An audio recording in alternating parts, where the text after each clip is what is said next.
چلتے پھرتے دو الفاظ پڑھ لیا کریں۔ اللہ کو یہ دو الفاظ اتنے پسند ہیں کہ اللہ پاک نماز عشاء کے بعد ایک ولی بھیجے گا اور وہ تمہارے گھر 2 کروڑ کا بیگ دے کر چلا جائے گا۔ بسم اللہ الرحمن الرحیم۔ محترم ناظرین، یہ ایسا وظیفہ ہے جس کے ذریعے آپ بوریاں بھر بھر کے دولت اکٹھی کر سکتے ہیں۔ یہ عمل بہت ہی آسان اور مختصر ہے۔ اگر آپ رزق کے لیے بھاگ بھاگ کر تھک چکے ہیں، چاہے آپ کی دکان ہے یا آپ کوئی نوکری کر رہے ہیں اور دن رات کی محنت کے باوجود آپ کے پاس اتنی دولت نہیں کہ آپ اپنا اور اپنے گھر والوں کا اچھی طرح خیال رکھ سکیں، تو یہ وظیفہ آپ کے پاس اتنی دولت لائے گا کہ آپ امیر ترین لوگوں میں شامل ہو جائیں گے۔ اس وظیفے کو کرنے کے لیے ان ہدایات پر لازمی عمل کریں، نہیں تو وظیفے کا کوئی اثر نہیں ہوگا۔ یاد رکھیں، اس عمل کو کرنے کے لیے اجازت کی ضرورت نہیں، اس کی عام اجازت ہے۔ پورے وظیفے کے عمل کے لیے جائے نماز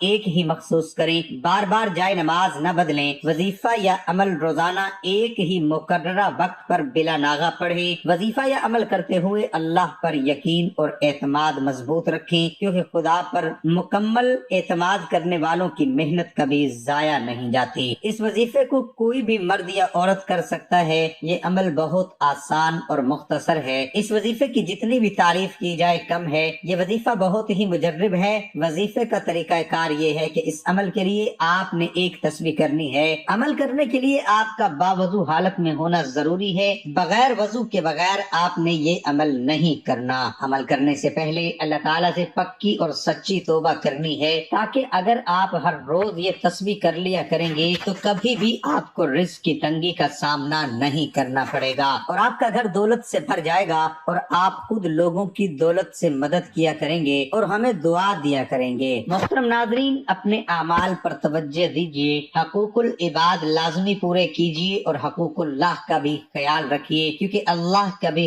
حقوق کے تلف کرنے والوں کو پسند نہیں فرماتا۔ قیامت کے دن اللہ اپنے حقوق تو معاف فرما دے گا، مگر حقوق العباد یعنی اللہ کی مخلوق کے حقوق جو آپ نے ادا نہیں کیے ہوں گے، ان کو معاف نہیں فرمائے گا۔ ان پر آپ کو سزا دی جائے گی اور آپ کی نیکیوں سے ان حقوق کو ادا کیا جائے گا۔ ناظرین، اس تصویر میں بہت طاقت ہے اور یہ بہت اثر رکھتی ہے اور ہر حاجت کے لیے بہت فائدہ مند ہے۔ محترم ناظرین، آپ کو رزق کی تنگی کا مسئلہ ہو، رشتے میں رکاوٹ ہو یا پسند کی شادی میں مسئلہ ہو، گھر میں بے برکتی ہو، میاں بیوی میں بندش ہو، رشتے داروں میں بد کلامی کا مسئلہ ہو، پڑوس میں مسئلہ ہو، کوئی کام نہ بن رہا ہو، کوئی جاب تلاش کر رہے ہیں یا جاب نہ لگ رہی ہو، کسی حاسدین کے حسد کا مسئلہ ہو، نظر بد کا مسئلہ ہو، اولاد نہ ہو یا اولاد بگڑی ہوئی ہو، مطلب کوئی بھی حاجت ہو، انشاءاللہ یہ وظیفہ کریں گے، اللہ سے رو رو کر سجدے میں جا کر دعا کریں گے، کیونکہ سجدے میں جب بندہ جاتا ہے تو وہ اللہ کے سب سے قریب ہو جاتا ہے۔ تو آپ ایسا کریں گے تو انشاءاللہ ہر غم، پریشانی، مصیبت اور دکھ چٹکیوں اور منٹوں میں ختم ہو جائے گا۔ حضرت شفیق بلخی رحمت اللہ علیہ اور حضرت ابراہیم بن ادہم رحمہ اللہ کے درمیان سچی دوستی تھی۔ ایک مرتبہ شفیق بلخی رحمت اللہ علیہ اپنے دوست ابراہیم بن ادہم کے پاس آئے اور کہا، میں ایک تجارتی سفر پر جا رہا ہوں، سوچا کہ جانے سے پہلے آپ سے ملاقات کر لوں، کیونکہ اندازہ ہے کہ سفر میں کئی مہینے لگ جائیں گے، لیکن موقع کے خلاف توقع کے خلاف چند ہی دنوں میں واپس لوٹ آئے۔ تو جب حضرت ابراہیم بن ادہم نے انہیں مسجد میں دیکھا تو حیرت سے پوچھ بیٹھے، کیوں شفیق اتنے جلدی لوٹ آئے؟ حضرت شفیق بلخی رحمت اللہ علیہ نے جواب دیا، حضرت میں کیا عرض کروں، راستے میں ایک حیرت انگیز منظر دیکھا اور الٹے پاؤں گھر لوٹ آیا۔ ہوا یوں کہ ایک غیر آباد جگہ پہنچا، وہیں میں نے آرام کے لیے پڑاؤ ڈالا۔ اچانک میری نظر ایک پرندے پر پڑی جو نہ دیکھ سکتا ہے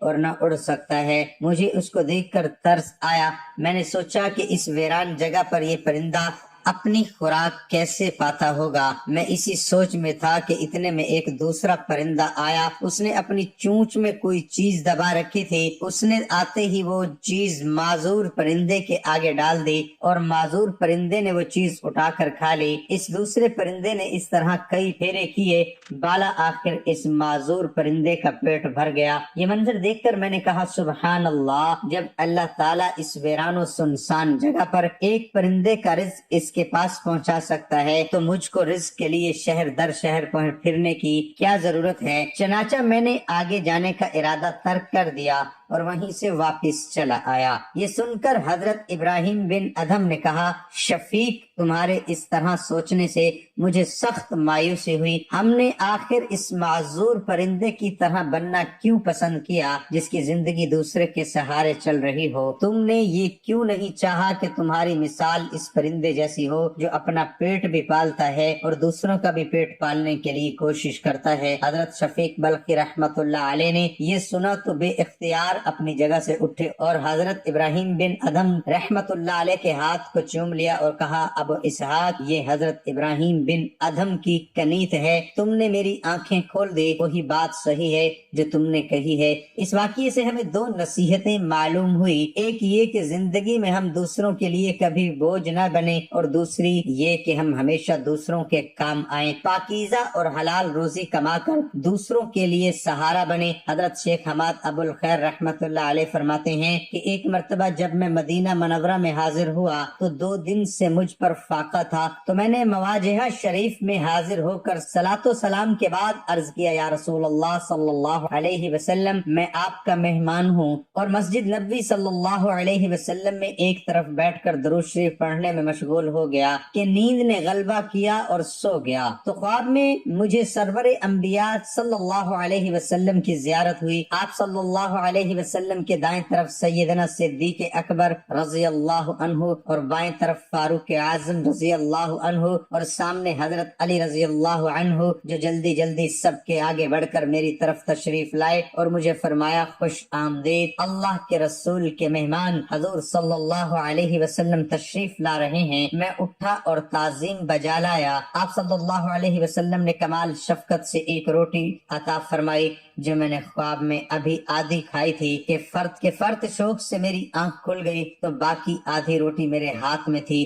سبحان اللہ۔ ناظرین، حضرت شاہ عبد الرحیم نقشبندی مجددی رحمت اللہ علیہ فرماتے ہیں کہ ایک دن رمضان المبارک میں مشقت کی وجہ سے سخت کمزوری طاری ہو گئی، قریب تھا کہ روزہ افطار کر لیتا، مگر فضیلت رمضان شریف کے فوت ہونے کے خوف سے باز رہا۔ اس غم کی حالت میں درود پاک پڑھتے پڑھتے اونگ آ گئی۔ میں نے خواب میں حضور انور صلی اللہ علیہ وسلم کو دیکھا۔ آپ صلی اللہ علیہ وسلم نے مجھے لذیذ اور خوشبودار کھانا عطا فرمایا۔ میں نے شکم سیر ہو کر کھایا اور ٹھنڈا پانی پیا جو آپ صلی اللہ علیہ وسلم نے ہی عطا فرمایا تھا۔ پھر بیدار ہو گیا تو نہ تو بھوک تھی، نہ پیاس اور نہ کسی قسم کی تھکاوٹ، اور میرے ہاتھ میں ابھی تک زعفران کی خوشبو آ رہی تھی، اور بعض عقیدت مندوں نے سنا تو میرا ہاتھ دھو کر تبرکن اس سے روزہ افطار کیا، جس سے ان کے قلبی احوال کھل گئے۔ سبحان اللہ۔ میرے پیارے بہن بھائیو، زندگی میں غم اور پریشانیاں تو ہر انسان پر آتی ہیں، کبھی بھی ان غموں اور پریشانیوں سے گھبرانا نہیں چاہیے۔ جب بھی کوئی غم آئے، کوئی پریشانی آئے، فوراً اپنا سارا غم، اپنا سارا دکھڑا اللہ رب العزت کو سنائیں۔ محترم ناظرین، اب چلتے ہیں وظیفے کی جانب۔ چلتے پھرتے یہ 2 الفاظ پڑھنے ہیں۔ اللہ کو یہ الفاظ اتنے پسند ہیں کہ اس کو پڑھنے والے کی تمام مشکلات آسان اور تمام حاجات پوری ہو جاتی ہیں۔ اگر آپ رزق میں کمی اور تنگ دستی کا شکار ہیں تو آج کی ویڈیو میں آپ کے لیے صرف 2 الفاظ کا وظیفہ لے کر حاضر ہوا ہوں۔ اس کو چلتے پھرتے کسی بھی وقت پڑھ لیا کریں، انشاءاللہ صرف چند ہی دن کے اندر اندر غیبی خزانوں کے منہ کھل جائیں گے۔ آپ کی جتنی بھی حاجات یا پریشانیاں اور مشکلات ہوں گی، انشاءاللہ صرف ان 2 الفاظ کا ورد کرتے رہنے سے اللہ کی غیبی مدد فوری آ جائے گی اور آپ ہر وقت اللہ کی پناہ میں رہیں گے اور زندگی میں ہر معاملے میں کامیابی آپ کا مقدر ہوگی۔ اگر آپ رزق میں کمی یا تنگ دستی کا شکار ہیں، مسلسل پریشان رہتے ہیں، پیسہ آتا ہے اور کدھر چلا جاتا ہے آپ کو پتہ ہی نہیں چلتا، پانی کی طرح بہ جاتا ہے، تو آج کا وظیفہ آپ کے لیے انتہائی فائدہ مند ثابت ہوگا۔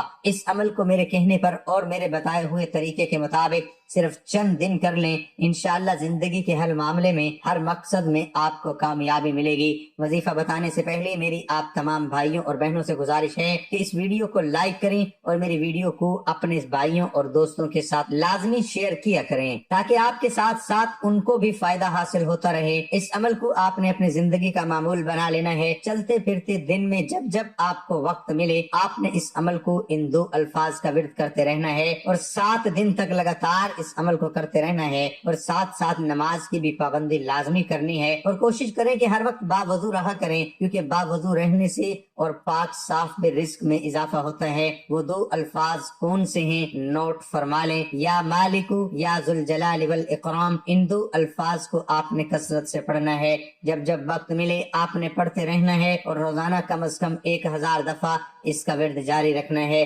صرف 7 دن کے اندر اندر آپ اپنے آپ پر، اپنے گھر والوں پر اللہ کی رحمتوں کا نزول دیکھیں گے۔ بہت سے علماء کرام کا یہ بھی کہنا ہے کہ اللہ کے ان 2 ناموں میں اسم اعظم ہے، اور ان 2 ناموں کو پڑھنے کے بعد اللہ سے جو بھی دعا مانگی جائے وہ کبھی رد نہیں ہوتی۔ ان 2 ناموں کا ورد کرنے والا کبھی تنگ دستی کا، رزق میں کمی کا شکار نہیں ہوتا۔ اس عمل کو کرنے والے سے اللہ پاک اس قدر خوش ہوتے ہیں کہ اسے رزق کی پریشانی سے نکال دیتے ہیں۔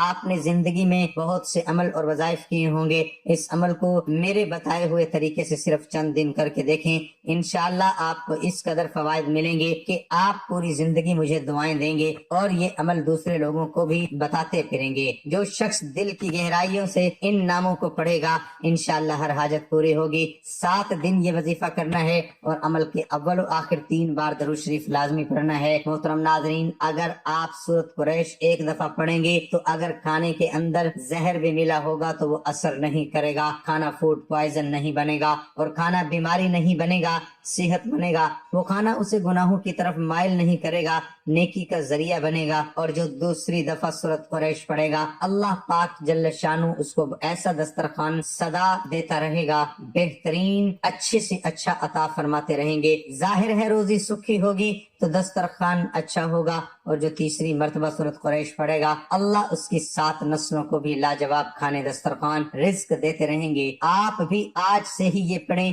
زندگی میں تبدیلی آپ خود محسوس کریں گے۔ قرآن پاک دنیا کے ہر انسان کے لیے ہدایت اور مسلمانوں کے لیے رحمت بنا کر نازل کیا گیا۔ یہ اللہ تعالیٰ کی الہامی کتاب ہے جس کی حفاظت کا ذمہ اللہ تعالیٰ نے خود لے رکھا ہے۔ یہی وجہ ہے کہ قرآن کی آخری آیت نازل ہونے کے 1400 سال بعد بھی اس کے متن میں ایک حرف کی تبدیلی نہیں ہو سکی، اور نہ ہی قیامت تک ہو سکے گی۔ ناظرین، ہمیشہ دوسروں کی مدد کریں، صدقہ خیرات کریں، غریبوں کی مدد کریں، اور لالچ کبھی نہ کریں، محنت کریں، حلال کمائیں، حلال کھائیں۔ ایک مرتبہ حضرت سیدنا عمر رضی اللہ تعالی عنہ کے عہد خلافت میں ایک لڑکے کو زنا کے جرم میں سزا دینے کے لیے لے جایا جا رہا تھا۔ واضح رہے کہ اسلام میں شادی شدہ زانی کے لیے سنگساری اور غیر شادی شدہ کے لیے 80 کوڑے بطور سزا ہیں۔ وہ لڑکا اونچی آواز سے پکار رہا تھا کہ میں بے گناہ ہوں، مجھے سزا نہ دی جائے۔ اسی اثنا میں حضرت علی رضی اللہ تعالی عنہ کا وہاں سے گزر ہوا تو حضرت علی نے اس لڑکے کی پکار سن کر سرکاری اہلکاروں کو رکنے کا حکم فرمایا، اور لڑکے سے پوچھا کیا معاملہ ہے۔ لڑکے نے حضرت علی رضی اللہ تعالی عنہ سے عرض کی کہ جناب، جس جرم کا الزام مجھ پر لگایا جا رہا ہے میں نے وہ جرم نہیں کیا، اور اس جرم کا مجھ پر الزام لگانے والی میری ماں ہے۔ حضرت علی نے یہ سن کر سرکاری اہلکاروں کو وہیں روکا اور کہا اس لڑکے کی سزا فی الحال روک دی جائے، میں اس کیس کو دوبارہ سنوں گا، اگر یہ لڑکا گناہ گار ہوا تو تب سزا دینا۔ دوسرے دن حضرت علی نے عورت اور لڑکے کو عدالت میں طلب فرما دیا۔ حضرت علی نے الزام لگانے والی عورت سے دریافت کیا کیا اس لڑکے نے تیرے ساتھ دست درازی کی ہے؟ وہ جرم کیا ہے جس پر تو نے اسے سزا کے لیے پیش کیا تھا؟ اس عورت نے اس بات میں سر ہلا دیا اور کہا ہاں۔ اس پر حضرت علی نے اپنا رخ لڑکے کی جانب موڑا اور اسے پوچھا یہ عورت تیری کیا لگتی ہے؟ اس نے کہا یہ عورت میری ماں ہے، جس پر عورت نے اس لڑکے کو بیٹا ماننے سے انکار کر دیا۔ اس عورت کے انکار پر معاملہ گھمبیر ہو گیا۔ فیصلہ سننے کے لیے لوگوں کا بڑا مجمع اکٹھا ہو چکا تھا۔ حضرت علی رضی اللہ تعالی عنہ نے فرمایا تو اچھا ہے اے عورت، میں اس لڑکے کا تیرے ساتھ اتنے حق مہر کے بدلے نکاح کرتا ہوں۔ عورت چیخ اٹھی کہ علی،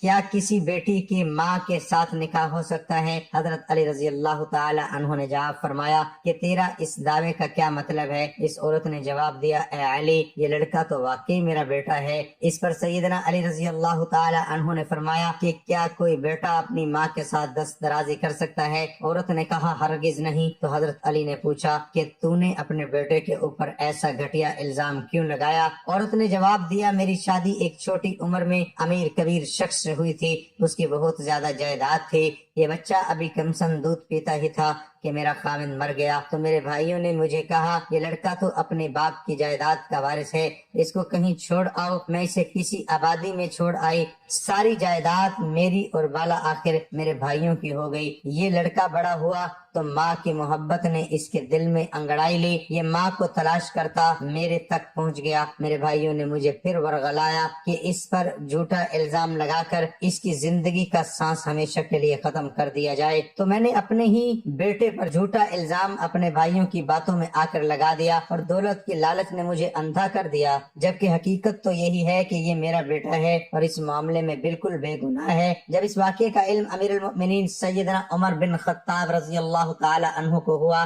تو آپ رضی اللہ تعالی عنہ نے فرمایا کہ اگر آج علی نہ ہوتے تو عمر ہلاک ہو جاتا۔ یوں حضرت علی رضی اللہ تعالی عنہ نے اپنی ذہانت کے بلبوتے پر ایک پیچیدہ مسئلے کی گرہ کھول دی اور ایک بے گناہ کو سزا ملنے سے بچا لیا۔ محترم ناظرین، 5 وقت کی نماز ضرور ادا کیا کریں، کیونکہ نماز کے بغیر وظیفہ مکمل نہیں ہوتا۔ صدقہ خیرات ضرور کیا کریں۔ اللہ ہم سب کا حامی و ناصر ہو۔